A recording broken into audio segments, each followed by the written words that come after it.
¿Qué pasaría si la persona más cercana a ti, tu esposo, tu padre, el hombre con el que compartes la vida, de repente te mira a los ojos y jura que no es quien crees que es?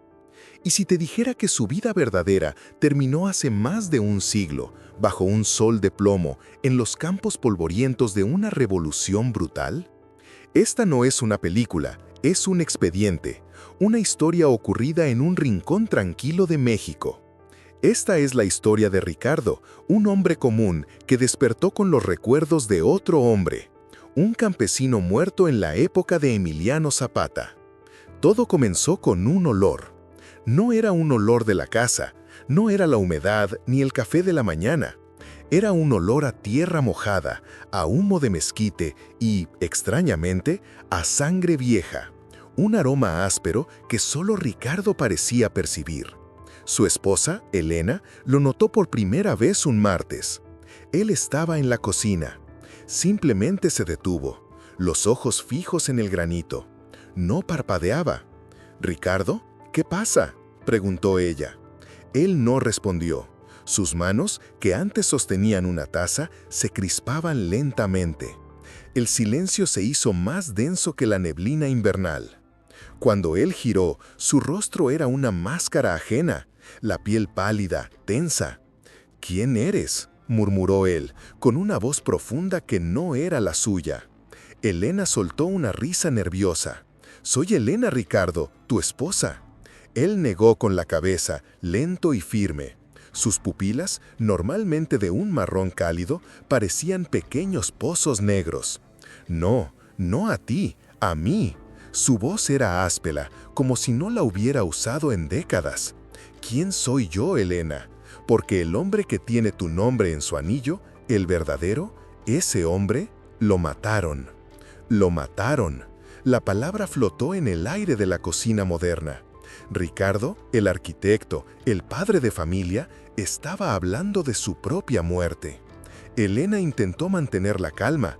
Era el estrés, el trabajo, demasiadas horas frente a la computadora. «Cariño, estás cansado, tuviste una pesadilla».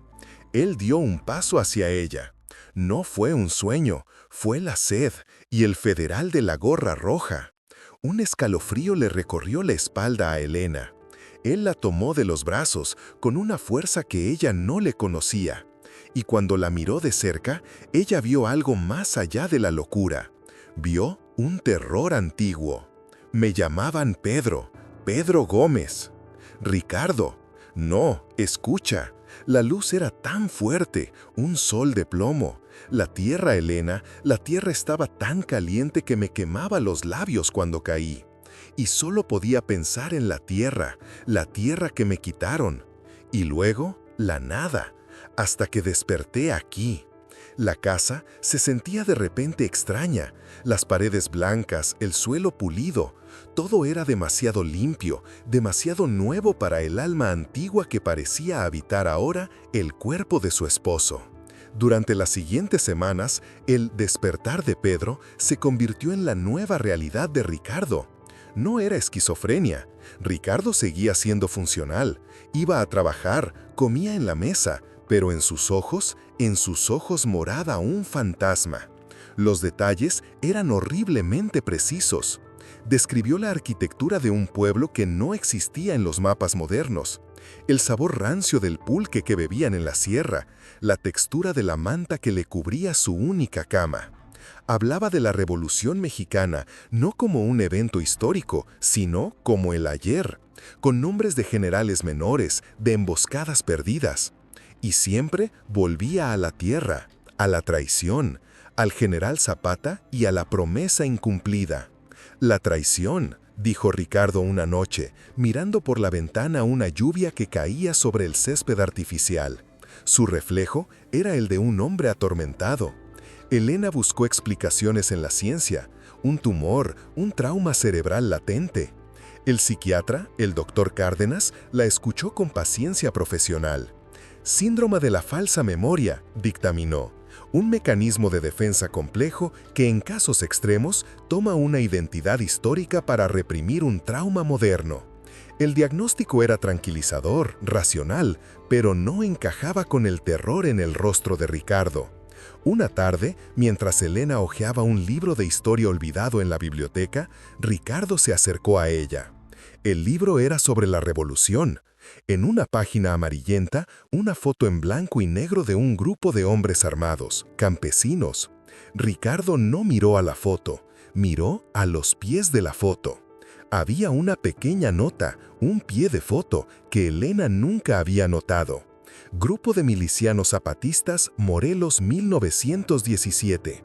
El individuo de la derecha, posiblemente muerto en combate cerca de la hacienda de San Juan, conocido solo por el apodo de El Tejón. Ricardo señaló la figura de un hombre delgado, con un sombrero de ala ancha y una mirada perdida. Su dedo temblaba. No me decían Tejón, Elena, me decían El Terrón, porque tenía una parcela pequeña.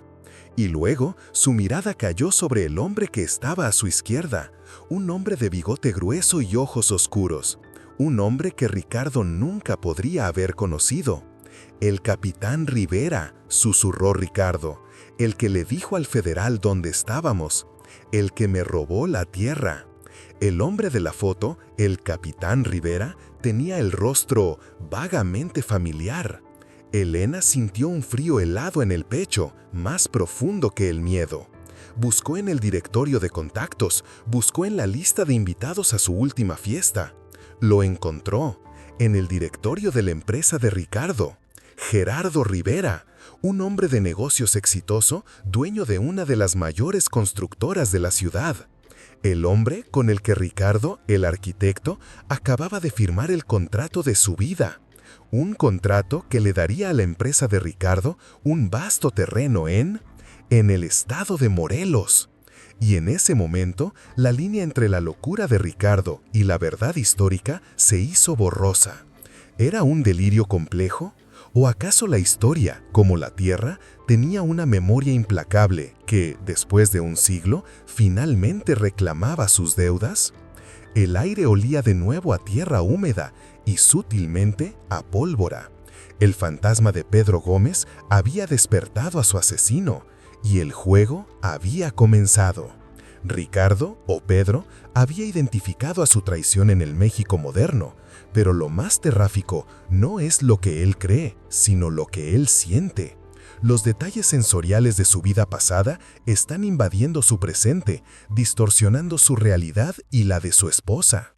El próximo episodio documental ahondará en la evidencia sensorial, cómo el pasado se manifiesta en los 5 sentidos de Ricardo, y qué ocurre cuando esa evidencia deja de ser subjetiva y empieza a afectar al mundo exterior.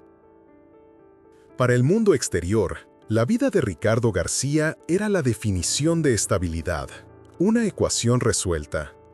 Ingeniero de sistemas, 45 años, un puesto de gerencia en una firma de tecnología en Puebla. Su mundo no era el de los campos de batalla de la Revolución, sino el de las hojas de cálculo, el router con fallas y el tráfico mañanero. Vivía en una casa funcional en las afueras, un refugio modesto, pero propio, construido sobre los cimientos de años de esfuerzo. Su rutina era un reloj suizo, el sonido de la alarma, el olor del café, la búsqueda frenética de las llaves del auto. Lo de cualquier clase media trabajadora en el México contemporáneo. Elena, su esposa, era el ancla, maestra de primaria con una paciencia infinita. Ella había aprendido a leer el estado de ánimo de Ricardo por el modo en que se abrochaba el cinturón.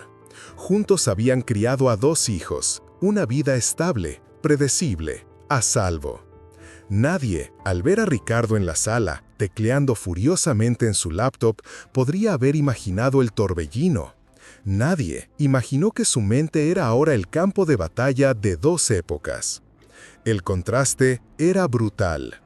En un instante, Ricardo planificaba un software de inteligencia artificial. Al siguiente, su mente estaba atrapada bajo un sol abrasador, con el miedo del campesino llamado Pedro Gómez. Elena lo notaba en detalles minúsculos. Ricardo había desarrollado una aversión repentina e irracional por los zapatos de cuero. Solo quería usar sandalias. algo que ella asoció al calor del verano, hasta que él susurró que el cuero era demasiado duro para caminar tanto en la breña. O los sonidos. El motor de un auto viejo o el claxon insistente de un camión en la avenida, esos ruidos lo paralizaban. No por el ruido en sí, sino porque, según él, lo transportaban al retumbar de los cañones, a los viejos rifles de la Revolución. «No es un camión, Elena, es la artillería que viene por la barranca», decía, con el aliento corto. Elena intentó razonar con el hombre que aún amaba, el padre de sus hijos. «Ricardo, mira, es un póster de fútbol, no es Zapata». Él no escuchaba. Sus ojos, fijos en un punto invisible, reflejaban la luz de una fogata que solo él veía. Lo más perturbador era el cambio en su lenguaje. Ricardo, el ingeniero, hablaba de repente con modismos de la provincia rural de principios del siglo XX. Usaba palabras como merced en lugar de gracias y se refería al dinero como plata. Una noche, en medio de la cena, su hijo le preguntó sobre el proyecto de la escuela. Ricardo le miró, pero el hombre que respondió no era su padre. «El campo, mi hijo, ahí está el futuro. La tierra no miente, aunque la roben». El hijo se quedó en silencio. Elena puso una mano tranquilizadora sobre la de Ricardo. «¿Por qué dices que roban la tierra, papá?», preguntó la niña. Ricardo suspiró, un sonido áspero.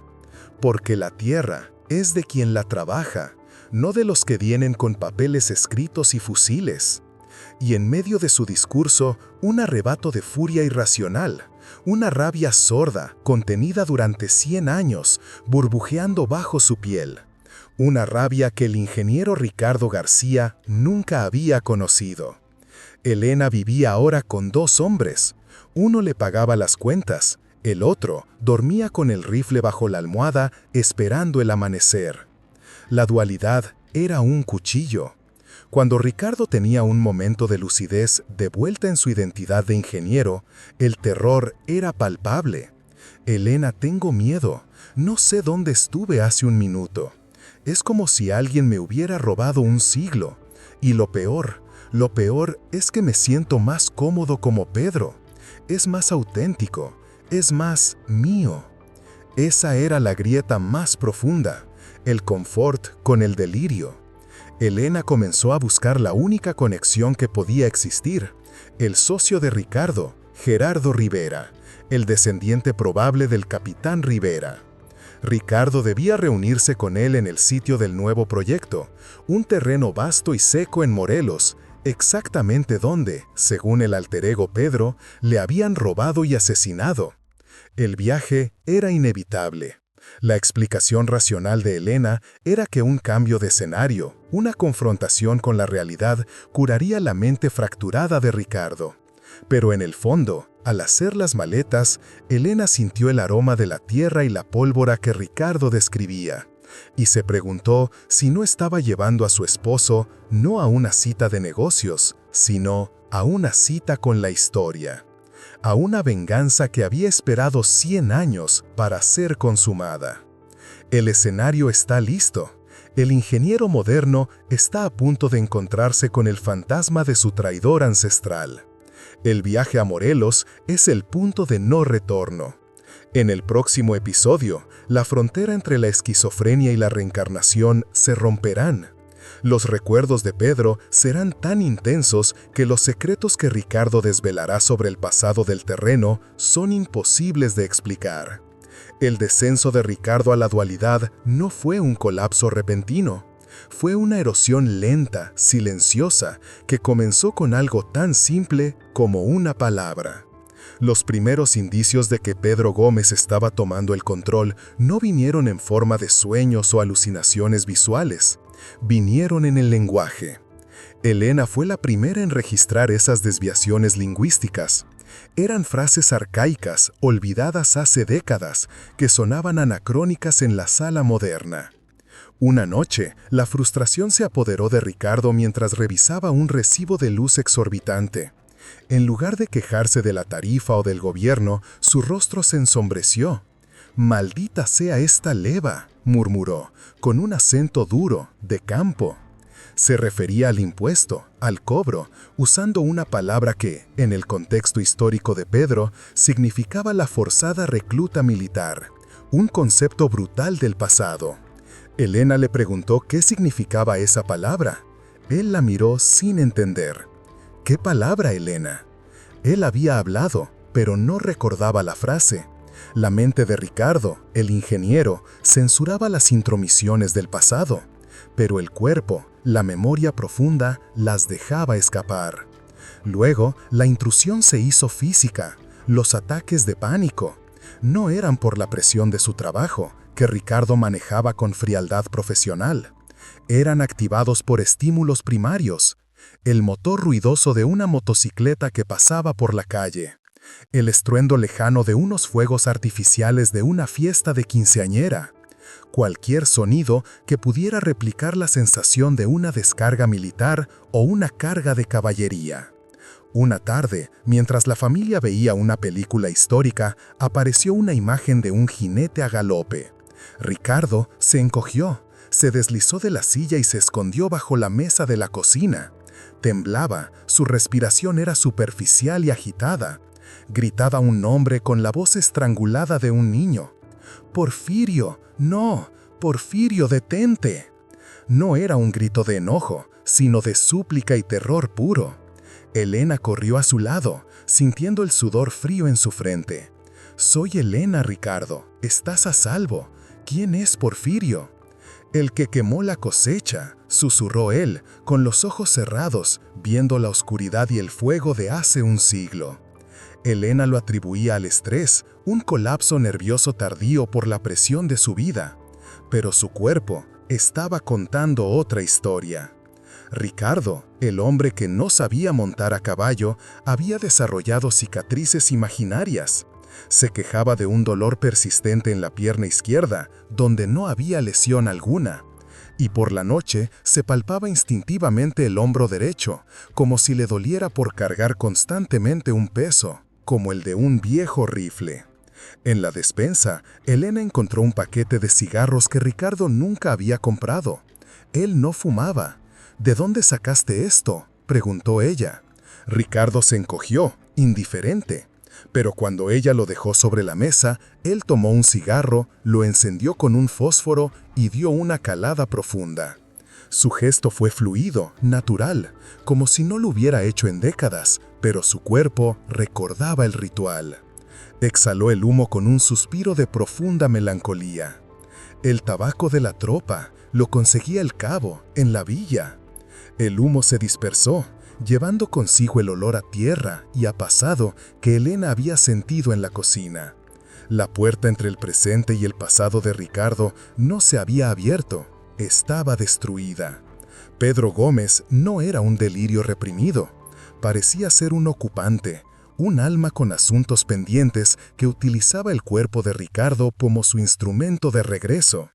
Y su primer objetivo era simple: Gerardo Rivera, el socio moderno de la traición ancestral.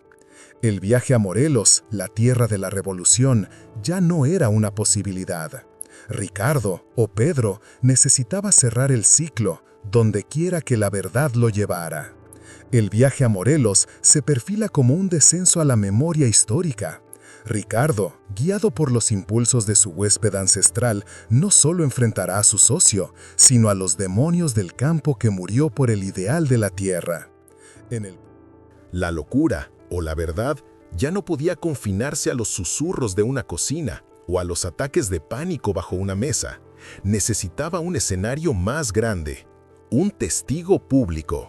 El punto de no retorno ocurrió durante la visita de Ricardo y Elena a un pequeño museo de historia en la vieja ciudad de Puebla, camino al fatídico terreno en Morelos. Elena esperaba que la frialdad de la historia escrita refutara la fantasía de su esposo, que al ver las fechas y los hechos, la mente de Ricardo volviera a anclarse en el presente. Se equivocó. Se detuvieron frente a un mural imponente, una pintura al óleo que representaba un momento de la revolución, una escena caótica de campesinos armados enfrentándose a soldados federales. La pintura era cruda, sol de plomo, polvo y cuerpos cayendo. Ricardo se quedó petrificado frente al lienzo. Su respiración se hizo ruidosa. Los detalles del mural parecían cobrar vida. El olor a pintura se transformó en el olor a pólvora quemada. Sus ojos se llenaron de lágrimas. No eran lágrimas de emoción o empatía histórica, eran de terror y dolor físico. De repente, su mano se levantó y apuntó a una figura específica en la esquina inferior del mural. Un campesino con un sombrero roto, cayendo hacia atrás, las manos extendidas en una súplica inútil. El hombre estaba claramente baleado. La sangre, apenas una pincelada roja, manchaba su camisa. La voz que salió de Ricardo no era la voz nasal y educada del ingeniero. Era gutural, áspera, como si viniera de una garganta seca por décadas sin beber. «¡Ese soy yo!», exclamó. El grito resonó en la sala silenciosa del museo. La gente se detuvo, los guías se giraron, alarmados. Ricardo estaba señalando la figura en el mural, pero su dedo temblaba tanto que parecía señalar su propia carne. «Me llamaba Pedro, Pedro Gómez». Elena sintió un frío que no venía del aire acondicionado. Su esposo ya no estaba simulando.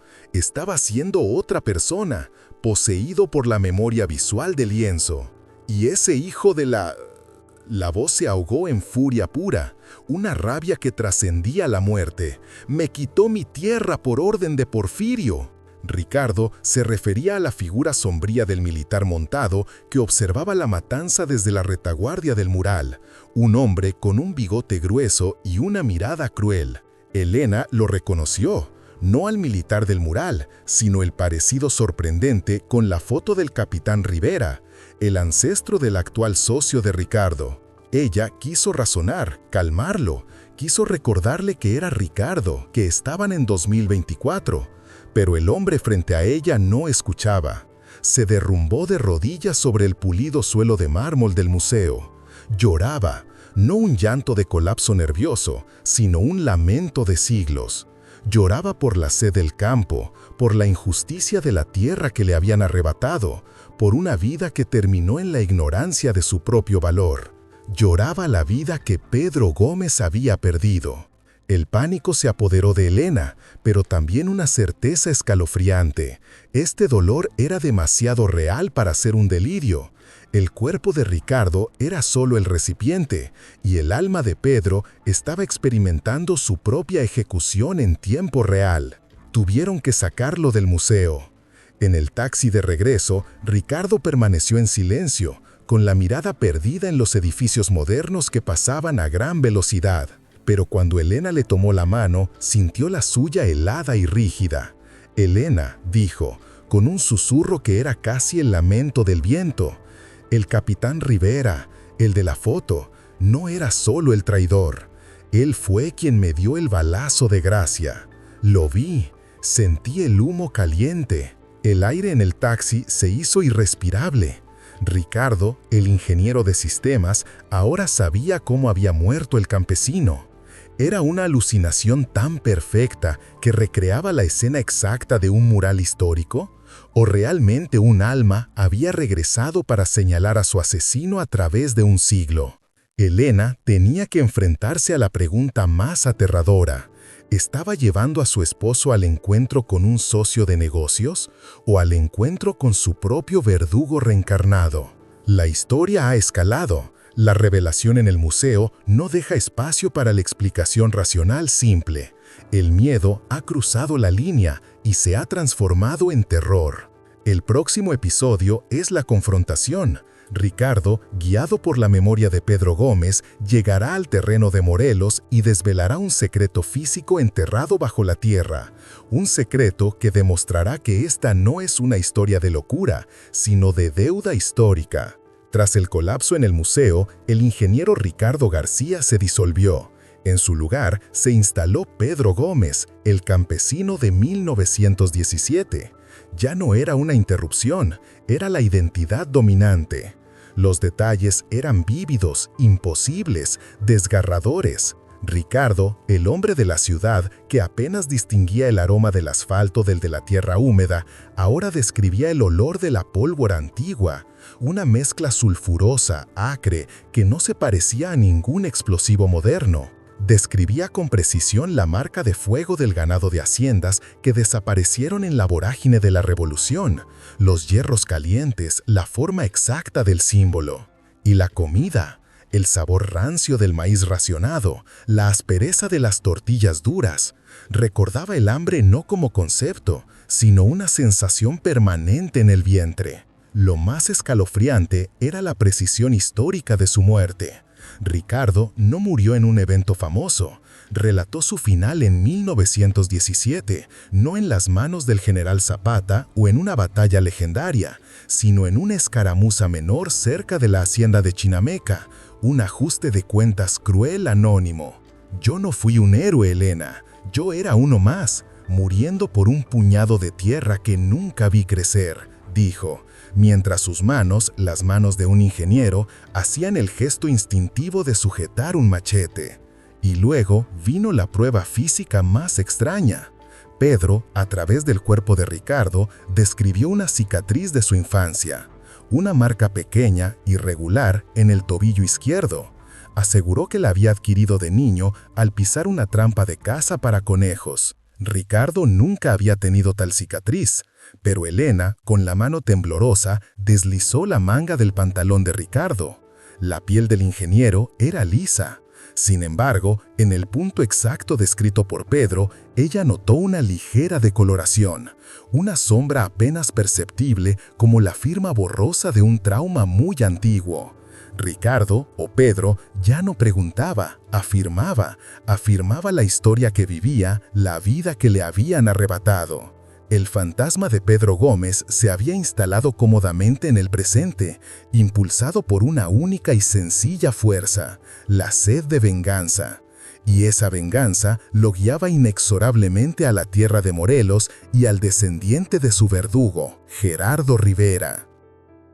La reacción de Elena fue una mezcla paralizante de miedo, negación y desesperación. Ella visitó a cuanto médico pudo, psiquiatras, neurólogos, especialistas en trauma. El diagnóstico racional fue unánime: disturbio disociativo severo. Un mecanismo de defensa de la mente de Ricardo, roto por el estrés, que había adoptado una personalidad histórica para escapar. Pero, ¿cómo explicaban la precisión de los detalles? «Doctor», suplicó Elena, ¿puede la mente inventar el sabor del maíz de 1917? ¿Puede inventar la ubicación exacta de una cicatriz que no existe? Los médicos se encogían de hombros, hablando de criptomnesia y de la capacidad ilimitada del cerebro para crear realidades. Mientras, en casa, el ambiente era insostenible. Los hijos, confusos y asustados, preguntaban a su madre por qué el padre hablaba como un abuelo. Los murmullos de los vecinos se volvieron más oscuros. Hablaban de posesión demoníaca, de maldiciones ligadas a viejas deudas de la tierra. En un acto de última desesperación, Elena buscó al padre Miguel, el párroco de su parroquia local. Un hombre de fe simple, pero mente escéptica, reacio a las supersticiones. El padre Miguel fue a casa de Ricardo, lo escuchó, observó el terror en sus ojos. Al principio era solo un caso de salud mental, hasta que ocurrió algo que heló la sangre del sacerdote. Ricardo, como Pedro, estaba en un momento de calma tensa. Sin que nadie se lo pidiera, comenzó a recitar en voz baja, casi en un murmullo, una serie de oraciones. No eran oraciones comunes, eran rezos en latín, frases litúrgicas complejas que solo eran usadas en la misa antes del Concilio Vaticano II de la década de 1960. Oraciones que un campesino analfabeto de 1917 jamás habría escuchado en su lengua vernácula, pero que habrían sido la columna vertebral de la misa de su época. El padre Miguel, que conocía esas oraciones por sus estudios de teología, quedó profundamente perturbado. ¿Cómo un ingeniero de sistemas nacido en la modernidad podía recitar de memoria un texto litúrgico olvidado, propio de un pasado que solo existía en los libros? El sacerdote vio en los ojos de Ricardo no la locura, no la teatralidad de un enfermo, sino un dolor antiguo y real, una deuda impaga, congelada en el tiempo. El padre Miguel no habló de exorcismo, pero aconsejó a Elena que se detuviera, que no fueran a Morenos. «Esa tierra, Elena», susurró el sacerdote, «esa tierra tiene memoria, y algo muy viejo está usando a su esposo para saldarla. Si va a ese lugar, tal vez no regrese con Ricardo». Pero ya era demasiado tarde. La cita de negocios con Gerardo Rivera estaba programada. Pedro ya había tomado la ruta que un siglo atrás lo llevó a la muerte. La razón se ha rendido, el escepticismo ha fallado. Ricardo y Elena viajan ahora a Morelos, hacia el terreno baldío que alguna vez fue el pequeño huerto de Pedro Gómez. El próximo episodio será la confrontación en el lugar de la tragedia. La tierra misma hablará a través de Ricardo, desvelando el secreto físico que se oculta bajo el proyecto de construcción. Un final inevitable se acerca. Muy bien, continúo la historia, integrando los dos tópicos finales para llevar a la narrativa al clímax y a la prueba definitiva, manteniendo el estilo documental y el suspense. Elena había agotado todas las vías racionales. El diagnóstico de disturbio disociativo ya no era una respuesta, era una burla. Determinada a probar que su esposo no estaba loco, o al menos a encontrar una explicación tangible a la locura, contrató al doctor Carlos Vargas, un historiador especialista en la Revolución Mexicana. El doctor Vargas, un hombre de ciencia pura, inicialmente vio el caso como una fascinante muestra de psicosis. Su escepticismo, sin embargo, pronto se desmoronó bajo el peso de la evidencia. Ricardo, aún en el profundo trance de Pedro Gómez, mencionó detalles que eran imposibles de conocer. Habló de un escondrijo de armas cerca de una roca con la forma de un águila en una antigua hacienda cercana a Morelos, un pequeño arsenal personal de los zapatistas.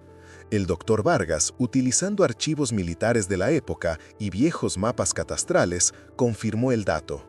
Los registros mencionaban un pequeño depósito de armas en aquella localización exacta, un detalle tan minúsculo y olvidado que había sido mantenido en secreto por décadas y jamás había figurado en libros populares. «Esto es más que información histórica», admitió el doctor Vargas con la voz tensa. «Es memoria operativa. Es como si el hombre estuviera dando coordenadas de un siglo pasado». Pero el choque más profundo vino con la validación familiar. La descripción que Pedro hacía de su propia familia, su esposa Juana y su pequeño hijo Tomás, coincidía con registros parroquiales de bautismo de 1910 y 1912 hallados en un archivo polvoriento de una iglesia de Morelos. Nombres, fechas, incluso el nombre del padrino, detalles que un ingeniero de sistemas en Puebla jamás podría haber investigado o inventado. El hombre no estaba delirando con la historia, estaba viviendo una historia que había sido silenciada. El pánico de Elena se transformó en una certeza helada. Ricardo no estaba enfermo, estaba poseído por una verdad irrefutable. El cuerpo era de su esposo, pero la memoria, la angustia, la vida pertenecían a un campesino muerto. La confrontación con Gerardo Rivera, el descendiente del traidor, ya no era una reunión de negocios, era un juicio que había sido pospuesto por 100 años. El clímax de esta historia, el punto en el que la explicación racional colapsó por completo, ocurrió durante una sesión grabada en video con el doctor Vargas y Elena. El objetivo era documentar la regresión de Ricardo. Sentado frente a la cámara, bajo una luz artificial que luchaba por penetrar la oscuridad de su alma, Ricardo entró en un estado de profunda regresión. Sus ojos estaban abiertos, pero miraban el pasado. Y entonces Pedro Gómez habló. En un tono monocorde y urgente, Pedro no se refirió a su muerte o a la traición. Habló del futuro, o de su esperanza de futuro. Miró directamente a la lente de la cámara, como si atravesara el tiempo, y profirió una frase que paralizó a todos en la habitación. A mi Juana nunca encontró las monedas que escondí debajo del tronco seco de nuez pecana, en el lugar donde hoy construyen la escuela. Díganle a ella que las use para ir para el norte, a salvo. La sala se quedó en un silencio sepulcral, roto solo por el zumbido de la cámara. El detalle era imposible. Pedro había hablado de un futuro que era el presente de Ricardo. Elena palideció. Ella sabía exactamente a qué se refería. En el terreno baldío de Morelos que Ricardo acababa de adquirir para el proyecto de la constructora de Gerardo Rivera, la escuela comunitaria ya estaba siendo edificada. Y allí había una vieja nogal, nuez pecana, que había sido cortada hacía años, cuyo tocón había permanecido en el lugar hasta que los constructores lo removieron para los cimientos. El doctor Vargas, superado, suspendió la sesión. Al día siguiente, Elena, al borde de la histeria, pero impulsada por una fe aterradora, llamó al equipo de construcción. Dio las coordenadas exactas, debajo del lugar donde había estado el tronco seco. El equipo cavó, y lo encontraron. No una alucinación, no un delirio, una pequeña caja de metal oxidada. Dentro, envueltas en un paño desintegrado, había monedas de plata del inicio del siglo XX. El pequeño tesoro, el ahorro de Pedro Gómez para que su esposa huyera al norte, había esperado un siglo para ser encontrado. Ricardo, el ingeniero, no podía haber inventado eso. El campesino, Pedro Gómez, había regresado a través del tiempo solo para hacer una última y desesperada advertencia a su amor perdido. El hombre no estaba loco. El hombre era, de una forma incomprensible, la memoria vengativa de otro. El expediente se cerró. La explicación racional no podía contener la verdad. ¿Era la mente de Ricardo un canal para la reencarnación? ¿Era la tierra de Morelos tan sagrada que no permitía que sus muertos descansaran? La única certeza que le quedó a Elena fue el miedo. Miedo a que la deuda de Pedro Gómez aún no estuviera saldada. Miedo a lo que sucedería cuando Ricardo, ahora consciente de su verdad, se encuentra cara a cara con el descendiente del capitán Rivera, el hombre que lo mató por un puñado de tierra. Y el ingeniero de sistemas, Ricardo García, todavía tenía programada su reunión de negocios en Morelos. Capítulo 9. El silencio y la sombra. Después de la revelación de las monedas, el caos se retiró.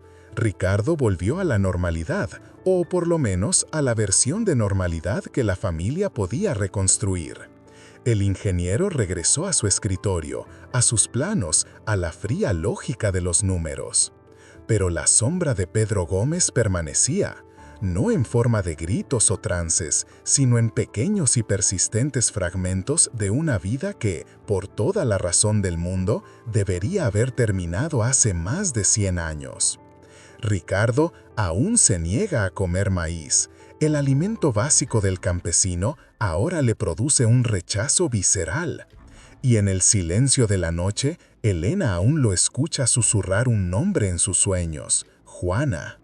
Las monedas de plata están guardadas, un objeto de prueba innegable, un tesoro que desafía la lógica, la cronología y la ciencia. Para los científicos, el caso es una anomalía de la mente humana, un fallo en el software del cerebro. Para los religiosos, es un milagro, una manifestación de la deuda eterna del alma. Para la familia García, es un misterio que cambió sus vidas para siempre, una herida abierta en la realidad.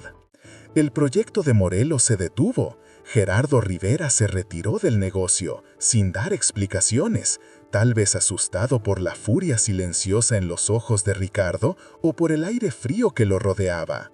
O quizás simplemente huyendo de la sombra de su propio pasado ancestral. La pregunta permanece, sin respuesta, suspendida en el aire. ¿Qué pasó con Ricardo García? ¿Realmente fue un campesino en la revolución regresando para saldar una deuda con la tierra? ¿O acaso la memoria de un hombre desesperado es tan fuerte, la injusticia tan profunda, que consiguió atravesar el tiempo y la muerte utilizando el cuerpo de otro hombre como su última trágica voz? La única certeza es que, en el silencio de la casa, en las noches de viento, de vez en cuando, Elena jura escuchar un sonido. Un trotar lejano, el sonido fantasmal de un caballo en el horizonte, viniendo de una vida que ya debería haber terminado. ¿Y tú? ¿Crees que las historias de los muertos se niegan a ser olvidadas y que la tierra al fin siempre cobra sus deudas? Deje su comentario.